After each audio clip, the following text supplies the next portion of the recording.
جمعہ کے دن دعا قبولیت کے 3 ایسے وقت آتے ہیں جن کے بارے میں 90% لوگ نہیں جانتے ہیں۔ ان وقت کے بارے میں حضور صلی اللہ علیہ وسلم نے بھی ذکر فرمایا ہے۔ حضور صلی اللہ علیہ وسلم نے فرمایا کہ جمعہ کے دن ان وقت میں دعا ضرور مانگا کرو، کیونکہ اس وقت میں بندہ اپنی زبان سے جو بھی لفظ نکالتا ہے اللہ ان لفظوں کو اپنی بارگاہ میں قبول فرما لیتا ہے۔ ہم جانے انجانے میں باتوں میں مشغول رہتے ہیں اور وہ وقت جب گزرتا ہے تو نہ جانے ہماری زبان سے کیا کیا نکل جاتا ہے، حالانکہ ہمیں پتہ بھی نہیں ہوتا یہ دعا قبولیت کی گھڑی ہے۔ اس وقت انجانے میں جو بھی ہم اپنی زبان سے نکال دیتے ہیں وہ پورا ہو جاتا ہے اور وہی پریشانی ہماری زندگی میں آ جاتی ہے۔ تبھی کہتے ہیں فالتو بولنا ہمیشہ انسان کے لیے نقصان دائق ہے۔ جتنی ضرورت ہو اتنی ہی بات کرے، کیا معلوم کون سا وقت دعا قبولیت کا ہو۔ اسی طرح جمعہ کے دن 3 وقت آپ چاہے تو ان وقت کا صحیح سے استعمال کر لے، یا آپ غفلت سے ان کا استعمال کر کے اپنی زندگی میں پریشانی لا سکتے ہیں۔ اب یہ آپ کو ڈیسائیڈ کرنا ہے، آپ کو اپنی زندگی میں پریشانی لانی ہے یا پریشانی دور کرنا ہے۔ آئیے اب جان لیتے ہیں وہ وقت کون کون سے ہیں۔ اس سے پہلے آپ تمام لوگوں کو جمعے کی بہت بہت مبارکباد۔ اللہ ہمیں اور آپ کو اس جمعے کی رحمتوں اور برکتوں میں مالا مال فرمائے، آمین اللہم آمین۔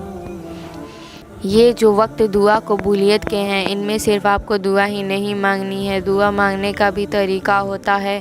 خاص کر جمعے کے دن جو دعا قبولیت کا وقت ہے اس کے کچھ وظائف آتے ہیں، ان کو میں آپ کو بیان کروں گی۔ آپ چاہے تو نوٹ کر لیں، جب آپ کے سامنے وہ وقت آئے تو آپ ان وظیفوں کو کر کے اپنی دعا کو مانگ سکتے ہیں۔ جمعہ کا دن بہت افضل ہے۔ اس دن 3 ایسے موقع ہیں ہر انسان کے پاس جو اپنی دعا کو قبول کرا سکتا ہے۔ 1، صبح فجر کی اذان ہوتے وقت، ایسا نہیں ہے اذان ہو جائے یا اس کے بعد جمعہ کے دن اذان کے وقت یعنی اذان ہو رہی ہے اور آپ اس وقت میں جو بھی دعا مانگتے ہیں وہ اللہ تعالیٰ کی بارگاہ میں قبول ہو جاتی ہے۔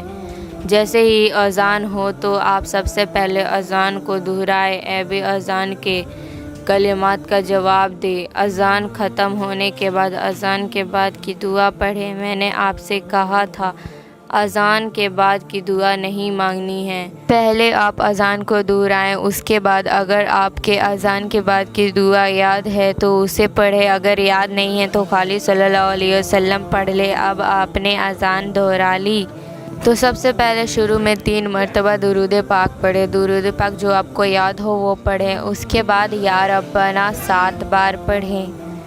اس کے بعد آخر میں 3 مرتبہ درود پاک پڑھیں۔ اس کے بعد اللہ سے جو بھی آپ کی دعا ہے، جو بھی آپ کی حاجت ہے، چاہے آپ کی پریشانی ہو، بگڑے کام ہو، روزی میں تنگی ہو، بے روزگاری ہو، کچھ بھی، آپ اس کے لیے دعا مانگیے۔ اللہ کے رحم و کرم سے آپ کی دعا رد نہیں کی جائے گی۔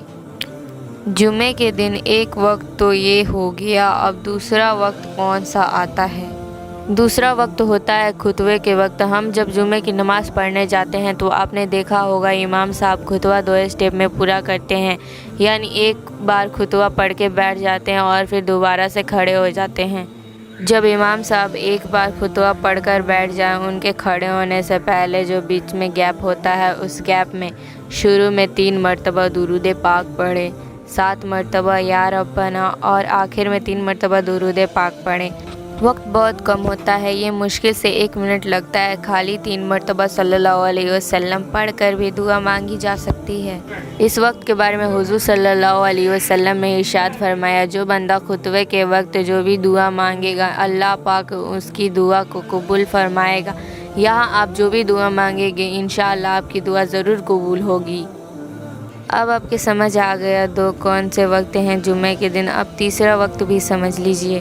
تیسرا وقت ہوتا ہے عصر اور مغرب کے درمیان، یعنی عصر کی نماز سے لے کر مغرب کی اذان سے پہلے جب دونوں وقت مل رہے ہوں۔ جمعے کے دن یہ وقت دعا قبولیت کا ہوتا ہے۔ آپ اس وقت میں بھی شروع میں 3 مرتبہ درود پاک پڑھے، 7 مرتبہ یا ربنا اور آخر میں 3 مرتبہ درود پاک پڑھے۔ اس کے بعد اللہ پاک سے اپنی نیک اور جائز دعا مانگے۔ انشاءاللہ یہ وہ وقت ہے جب آپ کی دعا رد نہیں جائے گی۔ ان تینوں وقت میں آپ اپنی پریشانی کو دور کر سکتے ہیں۔ شاید آپ میں سے 90% لوگ ان وقت کے بارے میں نہیں جانتے ہوں گے۔ اب آپ کی طرح نہ جانے کتنے لوگ ایسے ہیں جو اس وقت کے بارے میں نہیں جانتے ہوں گے۔ اس افضل وقت میں بھی دنیاوی باتوں میں مشغول رہتے ہیں۔ آپ سے گزارش ہے آپ اس ویڈیو کو ضرور شیئر کریں۔ اگر آپ کی وجہ سے ایک بندہ بھی ان وقت میں خاموش رہا تو آپ کا یہ ویڈیو شیئر کرنا آپ کے لیے ایصال ثواب بن جائے گا۔ جب تک یہ ویڈیو چلتا رہے گا، لوگ عمل کرتے رہیں گے اور آپ کو ثواب ملتا رہے گا، تو سوچیے مت، اس ویڈیو کو جتنا ہو سکے شیئر کر دیجیے۔